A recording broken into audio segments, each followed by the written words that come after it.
Selamat siang Pak, saya atas nama Natalia Astika Jelita, perwakilan dari kelompok kami.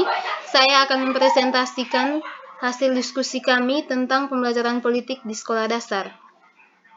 Langsung saja, nomor 1 tentang konsep politik. Yang pertama demokrasi, yang kedua hak asasi manusia, yang ketiga negara, yang keempat konflik.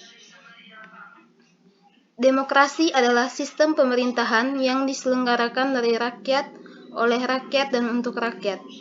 Demokrasi adalah sistem sosial dan politik pemerintahan diri dengan kekuasaan-kekuasaan pemerintah yang dibatasi hukum dan kebiasaan untuk melindungi hak-hak perorangan warga negara. Yang kedua, hak asasi manusia.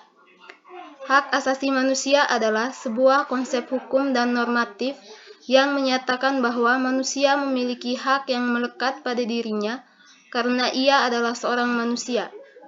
Hak asasi manusia berlaku kapan saja, di mana saja, dan kepada siapa saja sehingga sifatnya universal. Yang ketiga, negara. Negara adalah organisasi kekuasaan yang berdaulat dengan tata pemerintahan yang melaksanakan tata tertib atas orang-orang di daerah tertentu. Negara juga merupakan suatu wilayah yang memiliki suatu sistem atau aturan yang berlaku bagi semua individu di wilayah tersebut dan berdiri secara independen. Syarat primer dari sebuah negara adalah memiliki rakyat, memiliki wilayah, dan memiliki pemerintahan yang berdaulat. Sedangkan syarat sekundernya adalah mendapat pengakuan dari negara lain. Yang keempat, konflik.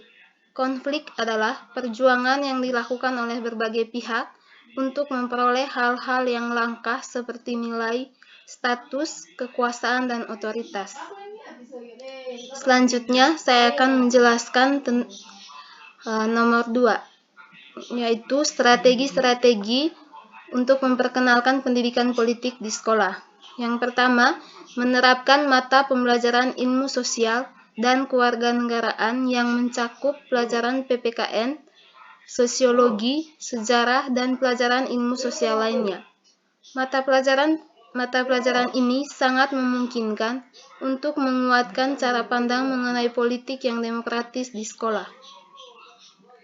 Yang kedua, melalui pemaparan masalah fenomena politik sehari-hari disajikan di kelas untuk kemudian diperdebatkan secara kritis. Yang berikutnya, OSIS atau pelajar lainnya. Dengan aktif di kegiatan organisasi, pelajar dilatih tentang politik seperti menyampaikan argumentasi, berinteraksi dengan pandangan dan paradigma yang berbeda, dan saling berlomba argumen yang kredibel dan meyakinkan demi tujuan bersama.